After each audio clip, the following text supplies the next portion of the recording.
ओम शांति। 6 जून 2020 के ईश्वरीय महावाक्य। मुरली का सार। मीठे बच्चे, इस बेहद के खेल में तुम आत्मा रूपी एक्टर पार्टधारी हो। तुम्हारा निवास स्थान है स्वीट साइलेंस होम, जहाँ अब जाना है। प्रश्न: जो ड्रामा के खेल को यथार्थ रीति जानते हैं, उनके मुख से कौन से शब्द नहीं निकल सकते हैं?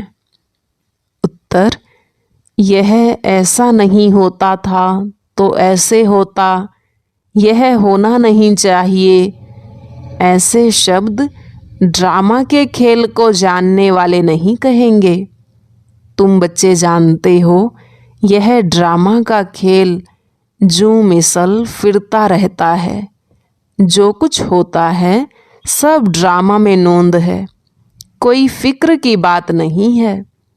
ओम शांति। बाप जब अपना परिचय बच्चों को देते हैं तो बच्चों को अपना परिचय भी मिल जाता है। सब बच्चे बहुत समय देह अभिमानी होकर रहते हैं। देही अभिमानी हो तो बाप का यथार्थ परिचय हो, परंतु ड्रामा में ऐसे है नहीं। भल कहते भी हैं भगवान गॉड फादर है, रचता है, परंतु जानते नहीं हैं। शिवलिंग का चित्र भी है, परंतु इतना बड़ा तो वह है नहीं। यथार्थ रीति न जानने के कारण बाप को भूल जाते हैं। बाप है भी रचता, जरूर रचेंगे भी नई दुनिया, तो जरूर हम बच्चों को नई दुनिया की राजधानी का वर्षा होना चाहिए। स्वर्ग का नाम भी भारत में मशहूर है, परंतु समझते कुछ भी नहीं। कहते हैं फलाना मरा स्वर्ग पधारा। अब ऐसे कभी होता है क्या? अभी तुम समझते हो हम सब तुच्छ बुद्धि थे। नंबरवार तो कहेंगे ना। मुख्य के लिए ही समझानी है कि मैं इनमें आता हूँ, बहुत जन्मों वाले अंतिम शरीर में। यह है नंबर 1। बच्चे समझते हैं, अभी हम उनके बच्चे ब्राह्मण बन गए। यह सब हैं समझ की बातें। बाप इतने समय से समझाते ही रहते हैं, नहीं तो सेकंड की बात है बाप को पहचानना। बाप कहते हैं मुझे याद करेंगे तो तुम्हारे विकर्म विनाश होंगे। निश्चय हो गया, फिर कोई भी बात में प्रश्न आदि उठ नहीं सकता। बाप ने समझाया है तुम पावन थे जब शांति धाम में थे। यह बातें भी तुम ही बाप द्वारा सुनते हो, दूसरा कोई सुना न सके। तुम जानते हो हम आत्माएं कहाँ की रहवासी हैं। जैसे नाटक के एक्टर्स कहेंगे हम यहाँ के रहवासी हैं, कपड़ा बदलकर स्टेज पर आ जाएंगे। अभी तुम समझते हो हम यहाँ के रहवासी नहीं हैं, यह एक नाटकशाला है। यह अभी बुद्धि में आया है कि हम मूल वतन के निवासी हैं, जिसको स्वीट साइलेंस होम कहा जाता है। इसके लिए ही सब चाहते हैं, क्योंकि आत्मा दुखी है ना, तो कहते हैं हम कैसे वापस घर जाएं। घर का पता न होने के कारण भटकते हैं। अभी तुम भटकने से छूटे। बच्चों को मालूम पड़ गया है अभी तुमको सचमुच घर जाना है। अहम आत्मा कितनी छोटी बिंदी है। यह भी वंडर है जिसको कुदरत कहा जाता है। इतनी छोटी बिंदी में इतना पार्ट भरा हुआ है। परम पिता परमात्मा कैसे पार्ट बजाते हैं यह भी तुम जान गए हो। सबसे मुख्य पार्टधारी वह है, करण करावनहार है ना। तुम मीठे मीठे बच्चों को यह अभी समझ में आया है कि हम आत्माएं शांति धाम से आती हैं। आत्माएं कोई नई थोड़े ही निकलती हैं जो शरीर में प्रवेश करती हैं। नहीं, आत्माएं सभी स्वीट होम में रहती हैं, वहां से आती हैं पार्ट बजाने। सभी को पार्ट बजाना है, यह खेल है। यह सूर्य, चांद, स्टार्स आदि क्या हैं? यह सब बत्तियां हैं जिसमें रात और दिन का खेल चलता है। कई कहते हैं सूर्य देवताए नमः, चंद्रमा देवताए नमः, परंतु वास्तव में यह कोई देवताएं हैं नहीं। इस खेल का किसको मालूम नहीं है। सूर्य चांद को भी देवता कह देते हैं। वास्तव में यह इस सारे विश्व नाटक के लिए बत्तियां हैं। हम रहवासी हैं स्वीट साइलेंस होम के। यहाँ हम पार्ट बजा रहे हैं। यह जू मिसल चक्र फिरता रहता है। जो कुछ होता है ड्रामा में नूंद है। ऐसे नहीं कहना चाहिए कि ऐसे नहीं होता था तो ऐसे होता। यह तो ड्रामा है ना। मिसला, जैसे तुम्हारी माँ थी, ख्याल में तो नहीं था ना कि चली जाएगी। अच्छा, शरीर छोड़ दिया, ड्रामा। अब अपना नया पार्ट बजा रही है। फिक्र की कोई बात नहीं। यहाँ तुम सब बच्चों की बुद्धि में है, हम एक्टर्स हैं। यह हार और जीत का खेल है। यह हार जीत का खेल माया पर आधारित है। माया से हारे हार है और माया से जीते जीत। यह गाते तो सब हैं, परंतु बुद्धि में ज्ञान जरा भी नहीं है। तुम जानते हो माया क्या चीज है। यह तो रावण है, जिसको ही माया कहा जाता है। धन को संपत्ति कहा जाता है, धन को माया नहीं कहेंगे। मनुष्य समझते हैं इनके पास बहुत धन है तो कह देते माया का नशा है। लेकिन माया का नशा होता है क्या? माया को तो हम जीतने की कोशिश करते हैं, तो इसमें कोई भी बात में संशय नहीं उठना चाहिए। कच्ची अवस्था होने के कारण ही संशय उठता है। अभी भगवानुवाच है, किसके प्रति? आत्माओं के प्रति। भगवान तो जरूर शिव ही चाहिए जो आत्माओं प्रति कहे। कृष्ण तो देहधारी है, वह आत्माओं प्रति कैसे कहेंगे? तुमको कोई देहधारी ज्ञान नहीं सुनाते हैं। बाप को तो देह है नहीं, और तो सबको देह है। जिनकी पूजा करते हैं उनको याद करना तो सहज है। ब्रह्मा, विष्णु, शंकर को कहेंगे देवता, शिव को भगवान कहते हैं। उच्च ते उच्च भगवान, उनको देह है नहीं। यह भी तुम जानते हो, जब मूल वतन में आत्माएं थी तो तुमको देह थी नहीं, तुम आत्माएं थी। यह बाबा भी आत्मा है, सिर्फ वह परम है। इनका पार्ट गाया हुआ है, पार्ट बजाकर गए हैं, तभी पूजा होती है। परंतु एक भी मनुष्य नहीं जिसको यह मालूम हो 5000 वर्ष पहले भी परमपिता परमात्मा रचता आया था। वह है ही हेवनली गॉड फादर। हर 5000 वर्ष बाद कल्प के संगम पर वह आते हैं, परंतु कल्प की आयु लंबी चौड़ी कर देने से सब भूल गए हैं। तुम बच्चों को बाप बैठ समझाते हैं। तुम खुद कहते हो बाबा, हम आपसे कल्प कल्प मिलते हैं और आपसे वर्षा लेते हैं, फिर कैसे गवाते हैं? यह बुद्धि में है। ज्ञान तो अनेक प्रकार के हैं, परंतु ज्ञान का सागर भगवान को ही कहा जाता है। अब यह भी सब समझते हैं विनाश होगा जरूर। आगे भी विनाश हुआ था, कैसे हुआ था यह किसको भी पता नहीं है। शास्त्रों में तो विनाश के बारे में क्या क्या लिख दिया है। पांडव और कौरवों की युद्ध कैसे हो सकती? अभी तुम ब्राह्मण हो संगम युग पर।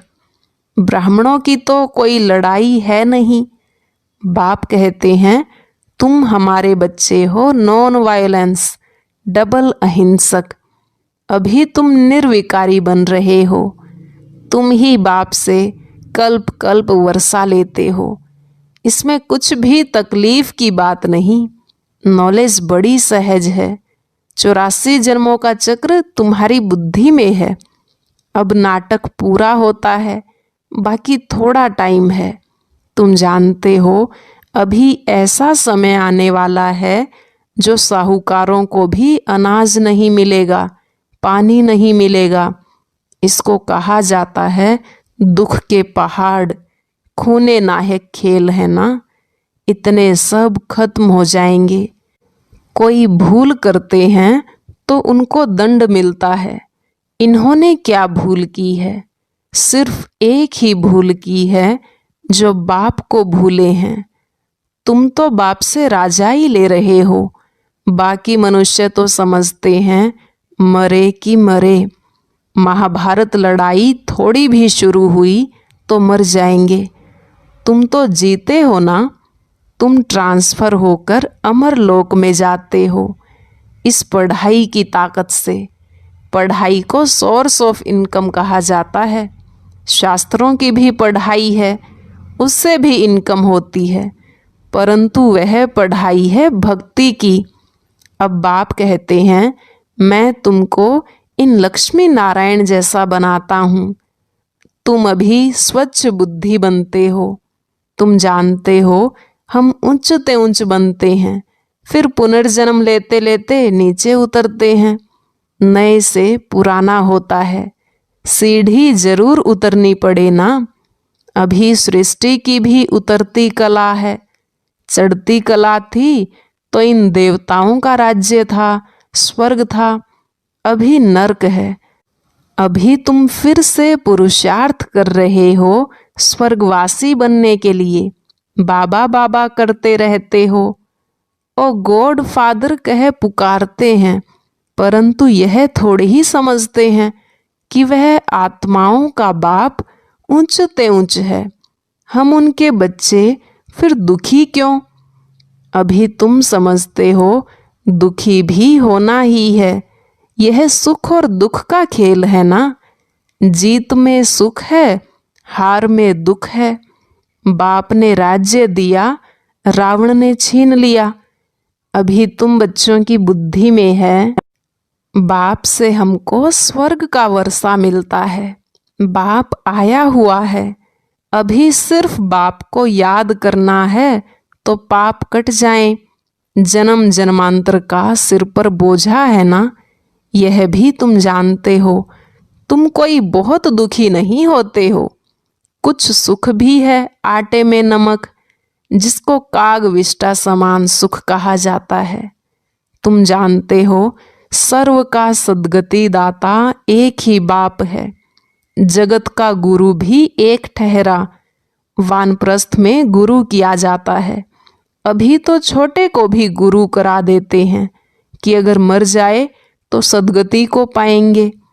बाप कहते हैं वास्तव में किसको भी गुरु नहीं कह सकते। गुरु वह जो सद्गति दे। सद्गति दाता तो एक ही है। बाकी क्राइस्ट, बुद्ध आदि कोई भी गुरु नहीं। वे आते हैं तो सबको सद्गति मिलती है क्या? क्राइस्ट आया, उनके पीछे सब आने लगे जो भी उस धर्म के थे। फिर उनको गुरु कैसे कहेंगे जबकि ले आने लिए निमित्त बने हैं। पतित पावन एक ही बाप को कहते हैं। वह सबको ले जाने वाला है। स्थापना भी करते हैं। सिर्फ सबको ले जाएं तो प्रलय हो जाए। प्रलय तो होती नहीं। सर्वशास्त्रमयी शिरोमणि श्रीमद् भगवत गीता गाई हुई है। गायन है यदा यदा ही धर्मस्य। भारत में ही बाप आते हैं। स्वर्ग की बादशाही देने वाला बाप है। उनको भी सर्वव्यापी कह देते हैं। अभी तुम बच्चों को खुशी है कि नई दुनिया में सारे विश्व पर एक हमारा ही राज्य होगा। उस राज्य को कोई छीन नहीं सकता। यहाँ तो टुकड़े टुकड़े पर आपस में कितना लड़ते रहते हैं। तुमको तो मजा है, खगियां मारनी है। कल्प कल्प बाबा से हम वर्षा लेते हैं तो कितनी खुशी होनी चाहिए। बाप कहते हैं मुझे याद करो, फिर भी भूल जाते हैं। कहते हैं बाबा योग टूट जाता है। बाबा ने कहा है योग अक्षर निकाल दो, वह तो शास्त्रों का अक्षर है। बाप कहते हैं मुझे याद करो, योग भक्ति मार्ग का अक्षर है। बाप से बादशाही मिलती है स्वर्ग की, उनको तुम याद नहीं करेंगे तो विकर्म विनाश कैसे होंगे, राजाई कैसे मिलेगी। याद नहीं करेंगे तो पद भी कम हो पड़ेगा, सजा भी खाएंगे। यह भी अक्ल नहीं है, इतने बेसमझ बन पड़े हैं।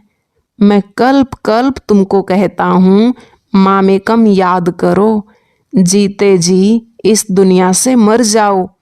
बाप की याद से तुम्हारे विकर्म विनाश होंगे और तुम विजय माला का दाना बन जाएंगे। कितना सहज है। ऊंच तेऊंच शिव बाबा और ब्रह्मा दोनों हाईएस्ट हैं। वो पारलौकिक और यह अलौकिक। बिल्कुल साधारण टीचर है। वह टीचर फिर भी सजा देते हैं, यह तो पुचकार देते रहते हैं। कहते हैं मीठे बच्चे, बाप को याद करो, सतो प्रधान बनना है। पतित पावन एक ही बाप है, गुरु भी वही ठहरा, और कोई गुरु हो न सके। कहते हैं बुद्ध पार निर्वाण गया, यह सब गपोड़ा है, एक भी वापिस जा न सके। सबका ड्रामा में पार्ट है। कितनी विशाल बुद्धि और खुशी रहनी चाहिए। ऊपर से लेकर सारा ज्ञान बुद्धि में है। ब्राह्मण ही ज्ञान उठाते हैं, न शूद्रों में न देवताओं में यह ज्ञान है। अब समझने वाला समझे, जो न समझे उनका मौत है। पद भी कम हो जाएगा। स्कूल में भी नहीं पढ़ते हैं तो पद कम हो जाता है। अल्फ बाबा बे बादशाही। हम फिर से अपनी राजधानी में जा रहे हैं। यह पुरानी दुनिया खत्म हो जाएगी। अच्छा, मीठे मीठे सिकिलदे बच्चों प्रति माता पिता बाप दादा का याद प्यार और गुड मॉर्निंग। रूहानी बाप की रूहानी बच्चों को नमस्ते। रूहानी बच्चों की रूहानी बाप दादा को नमस्ते नमस्ते, गुड मॉर्निंग। शुक्रिया बाबा, शुक्रिया।